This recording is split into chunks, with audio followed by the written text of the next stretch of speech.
We're back now with more on the breaking news. Empire actor Jussie Smollett has been charged with disorderly conduct for allegedly filing a false police report claiming two men attacked him last month. Let's discuss. Joey Jackson, Midwin Charles. I'm so glad you both are here. Okay, before we get into the details of this, I don't want to get into the weeds. Grand jury, not a grand jury, what does that mean? Does it mean anything? Does it make a difference? It makes no difference in as much as he's facing a felony. And so here's the grand jury. Grand jury consists of members from the community. In this jurisdiction, there's 16 of them. A majority votes out an indictment, and you're facing a felony. In this particular situation, according to Mark Geragos, I just spoke to before air, he was not indicted by the grand jury. He's facing a felony complaint. A felony complaint means that they swear out a complaint, factually saying you're involved in a felony, and he'll go through the process. So it is weeds. It's no significance. The significance is he's charged with a felony offense, which is a class 4, 1 to 3 years in jail. He's serious. This is serious. Right. And a fine, possibly, of up to $25,000. That's also important to say. Yeah. So it's not just the fact that he's looking at jail time, which I don't think he'll get with a case like this. I really don't. Why not? I assume it's his first offense. It's a low-level offense. It's my understanding it's been charged as a disorderly conduct, filing a false report. But is that where they're starting? Well, look, here's the reality. It's when you say they're starting, the statute provides for him to be charged with this. When you file a false report to the police, when you give the indication of something that's not true, it's this type of felony. Now, where I differ with Midwin is on the issue of jail. We're not there yet. He's presumed innocence. Yeah. The fact is that was a long way to go, but you have to remember the deterrent value of this. This is something that is going to be taken seriously by prosecutors, by the judge. This got into our national discourse. We are in a time where there's assailing immigrants coming out of Washington, D.C. There are people wearing blackface in Virginia.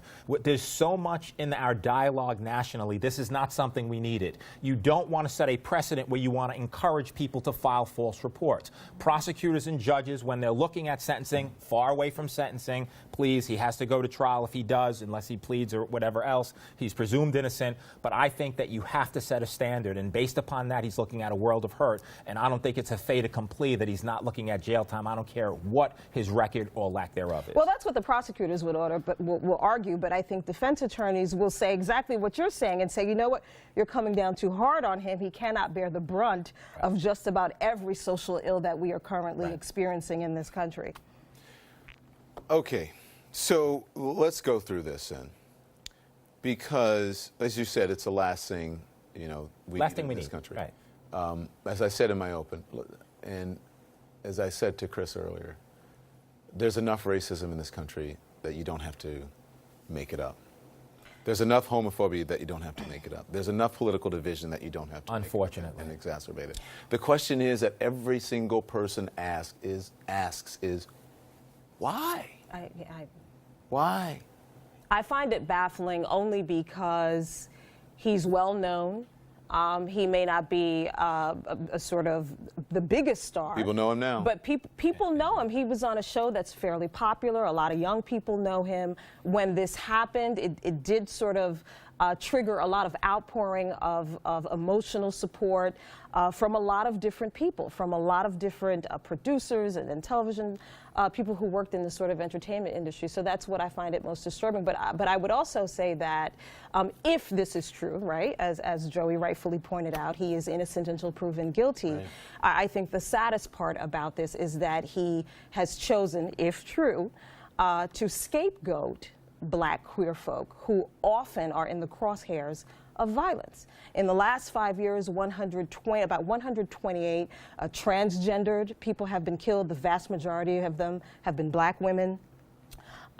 You have higher incidence of suicide from LGBTQ teens, from young people. Just in the past year, we've had 2 black gay men die in the home of Ed Buck, who is a Democratic donor, and as far as we know, there's been no investigation. So those things, those crimes are not hoaxes. So it's my hope that this is not used as an excuse to sort of forget about the true violence that's happening in this community. So let's just be real here. Among the most skeptical people, the early skeptics, were black queer folk saying, this just doesn't seem to add up. I hope it's, he's not lying. Right. But this just doesn't add up. Right. Because why? Why do you think they were so skeptical of it? Well, common sense often always kicks in. I think the way he had outlined, or sort of the way the facts were put out, it was a little too perfect. And the idea that, at least there were allegations that he kept the rope around his leg for a long time. Did he go to the hospital right away? There didn't seem to be a press conference right after it happened, you know, from his attorneys to sort of outline exactly what happened. Well, what was the extent of his injuries? He said that he, you know, a liquid was poured on him. What was that? There just didn't seem to be enough outrage from him right after it happened in terms of letting us know what the facts are. I see it this way. Look, the bottom line is when things happen, number one, we live in a very visual society, right? Exactly. And generally when we're having a conversation, Don, Midwin, there's a videotape, we're analyzing it, we're dissecting it. That was not the case here. There's a cell phone, there's some surveillance, it was absent. So then you go to the facts and you say, could it have happened? And then you get to the fact it's 2 in the morning. And then you get to the fact it's 20 degrees below zero. And then you get to the fact that it's 40 minutes after the fact that you reported. And then you get to the fact that you still have the noose around your neck. And then you get to the fact that you still have your Subway sandwich. And then you get to the fact that you had cell phone records and you were supposed to turn them over, but you redacted them beforehand. And then you get to the fact that I happened to be on the phone with my manager at the time, and so therefore people were skeptical as to the story. Now, going back real quick, Don, to what you're talking about why. No one knows why. And the point is, from a prosecutor's perspective, it's not going to even matter because you don't have to establish motive when you're talking about someone filing a false report. You just have to establish that you did it. And it's troubling. And the other issue is it demeans and undervalues people who are true victims of crime, who really are outcrying for investigations. And not only that, but you're talking about the diversion of resources. Let's keep it real. You want to keep it real? We're talking about Chicago. There's plenty of places that 12 detectives could have been investigating as opposed to executing search warrants. And then factually, even the police now have the receipt for the noose that's around his neck. I think it's a problematic case. Well, according to the reports that are out there, and it's even part of the police department, he says that he didn't want to report it, that his friend made him report it, and that's what took so long. Some of those questions has been answered. That No. And that he some of the questions he's answered. As to whether those answers carry merit or are sufficient, that's another issue. When we're prepping clients, I mean, there are answers to everything. But the issue is, does it make sense? Does it resonate? And when you keep having to explain, why didn't you turn over the full phone records? And is it credible? Right. Does it make sense given the circumstances? Is it reasonable? Does it? What? No. No. Is it reasonable? Would a victim of crime do and say the things that he did? No. You know, I watched his interview on Good Morning America, Why did he do that interview? I don't. Let me just say something too. I came away with watching him thinking, I hope he's telling the truth because I'm not convinced. Okay. So let me say something about this. Someone who sits here every single night and tries to get interviews with people who are involved in the news. Oftentimes when people they go into crisis PR management. They call a crisis PR person. That crisis PR person will tell them, do a morning show. They've got a lot of viewers. Never throw yourself on the mercy of the court. This is not 1997. It's not even 2006. It's not even 20. That no longer works. And in this particular case, this is not an entertainment story. This has become a political story because of the whole MAGA part. And you know where that is played out and lived daily? In cable news and on social media. So if you're going to take your fight, you need to take it to the pit, to where it's happening. It's not happening on morning shows. That's right. They talk about the news for a few minutes. Nothing against morning shows. I love all my colleagues there. I think they do a great job. But that's not where it is now, especially when it comes to this. But what I'm saying is that doesn't work. Come on a show like this, or any of my other colleagues, and sit down with us live for an hour or however long it takes, answer the questions that need to be answered from real journalists. I shouldn't say that. From journalists who don't have to worry about the entertainment arm of their particular company. The real person he needs to answer questions from is the police. And one of the, I think, odd aspects of this from the very beginning is this inability to turn over the cell phone. You may be right about that, but let me tell you this, and Joey, I know this. A good lawyer can get you out just about anything, right? Or reduce whatever it is that you're going to suffer. In the court of public opinion, Jussie has lost. He's Right. lost the fight in the court of public opinion.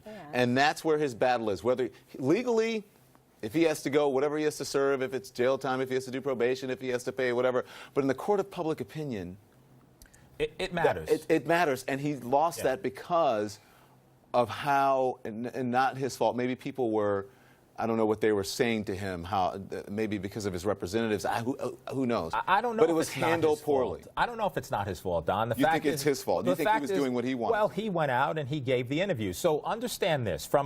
Now let's talk from a defense perspective. There's two things to think about. Number one is the law and whether it makes sense legally to be out there speaking and everything else.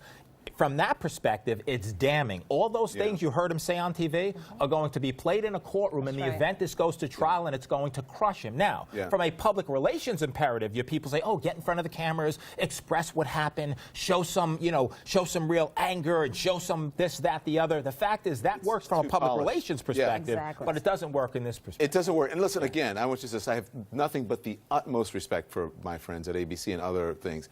Robin did a terrific job on that interview. I'm just talking about how you respond to this sort of crisis. That doesn't really work anymore, and I think that is old school.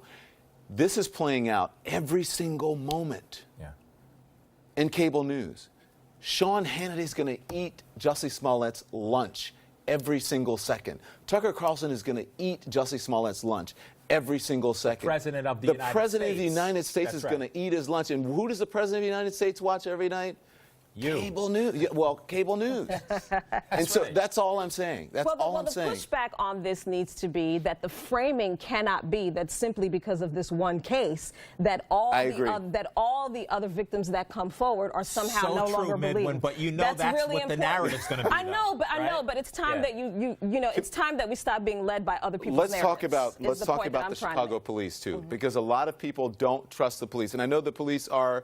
They are upset in Chicago that they're being portrayed or have been portrayed unfairly in the media. A story that is this high profile, this many ramifications, I'm not sure that the Chicago police would put themselves on the line for something like this when they feel that they don't have something really credible to make their case. Am I wrong with that? Or and then you go, then I go. Two things. Number one, I could talk all night, I'm sure we all can, about the Chicago police and about some of the things that exist as it relates to that police department, as it relates to the Department of Justice, as it relates to their transgressions, particularly as it relates to people of color. In this case, I don't have things that are bad to say about them. Let me tell you why. They investigated the case. They investigated it thoroughly. When people started speaking about an issue of it could be a hoax and oh my goodness, they said we don't have information that would support that at all. And I think they dotted their I's, they crossed their T's, and they were very sensitive with regard to the investigation. And so if you want to speak about the police department and their troubles, we can have a conversation about that. But a lot of people were wondering where so much information, whether there were leaks. There were absurd leaks coming out almost every single day. But do we know that the leaks were coming from the police department or just from sources? They were unnamed sources within the police department. And if you are on top of what it is that you're trying to do and you're trying to sort of project an image of being professional from a police department standpoint, put a cap on that. There was no reason for these sort of leaks to be coming out every other day. It almost kind of gave this image or this impression as though they had this sort of vested interest in making sure that proving that Jussie was wrong. Okay, you understand what I'm saying? It's almost as though they had a vested interest in doing it. So I've worked in Chicago for 3 years as a local reporter. So I know the Chicago Police Department well. I know Chicago very well. My building is in the neighborhood where Jussie lived, which Lowe's, which is a Lowe's residence, which is attached to a hotel. And that's why some people were wondering, well, if you live in the Lowe's residence, they deliver room service, don't they? I would presume, why would you be out getting a sandwich when you can call room? That was one of the things, right? Who knows, whatever. But what I will say is that I have been talking to the police department, and I would call them and say, well, you know, I have a reporter on tonight, and we've heard this. Can you give me any information? They have told me they have not leaked anything to me. They've told me every single time up until today that Jussie Smollett was a victim. They were looking at him as a victim. Now, what they did outside of me, I don't know. But my experience with them during this case is that everything was above board. They only gave me the facts about what's happening. They didn't say, well, Don, you know, off the record, I'm thinking this. That never happened. Good. And until today, As it relates to this, as it relates to this Good. case, and maybe To because you. it's me, To you. they did that. But To you. other people, but they may have done just something about almost different. every other day, there was a news story, and it seemed to be coming from, and I could be wrong. I could be wrong. But a lot of those articles were coming from unnamed sources within the Chicago Police Department, and that is unprofessional. As we say, innocent until proven guilty. That's Here's what right. the attorneys say. Like any other citizen, Mr. Smollett enjoys the presumption of innocence, particularly when there has been an investigation like this one where information, both true and false, have been repeatedly leaked. question I have for you, Midwin, are you surprised that he didn't go in and speak to the police again? Very surprised. So you think that he Very should have went in and surprised. spoken to the police Yeah. again? Yeah. Very surprised. Can I ask you Very something, too, surprised. as well? If you're innocent, why do you have to hire a crisis PR or a criminal attorney if you know that the truth? Well, Christ. Well, you kind of just laid it out. I mean, you just said that he is fighting two battles on two fronts, a legal battle and a battle in the court of public opinion. So it's 2019. Everything is played out on that camera right there. So you have to have a team in place to deal with these kinds of things. You understand what I'm saying? So I understand why he hired that team and whatever. That's less of an issue in terms of his credibility. What I found to be the most astounding thing, particularly when I watched that interview, is he didn't come across as someone who was genuinely upset as a victim of crime, because when you are a victim of crime, and I've worked with a lot of victims of crime as a defense attorney, the number one thing they want is to be believed. And in order to be believed, you will do whatever it is that you were asked of to be believed, such as turning over your cell phone records. So here's the other side to that equation. No one victim acts in the same way. True, right? true. And that's how it'll always be explained. True, We all true. process information That is differently, absolutely respond true. to information differently. That is absolutely Having said true. that, I think the story is very troubling. I think he's in a world of hurt, notwithstanding the presumption of innocence. And I think that this is not something that we needed as a country right now. I think it diverted resources. I think it demeans victims who really need assistance. And I think, what are we going to think twice next time someone says anything? I hope And he had not. so much love and support. I Let's- hope not. let's be honest. He is one person, one case. I hope not. Can we be honest? But to certain groups of people, even if they were skeptical, they said, "I hope this is not true." Black folks, gay folks, Of you know, course. people were like, "Oh my God, I hope he's And telling you the know truth." why? And you know why black folk and gay folks say that? Because They're real victims of. Well, because there are real victims of homophobia and of racism, but also because, unfortunately, we tend to all be painted with the same brush when one person does wrong. And that's why we always say that when something goes wrong, is we hope the person is not black, we hope the person is not gay. Yeah. They've been wrapping me for about 10 minutes now, and I just am going on again. Like any other citizen, Mr. Smollett enjoys a presumption of innocence, particularly when there has been an investigation like this one, where information, both true and false, has been repeatedly leaked. Tough conversations, especially Necessary conversations. but these though, are and necessary thank you for that. conversations, They are. and that no one They here are. on this set is against anyone. We just have to report the facts, and this is where we are right now. You do it well, sir. Keep it up. Thank you both for coming. Thank Of you. course. Thank you. We'll be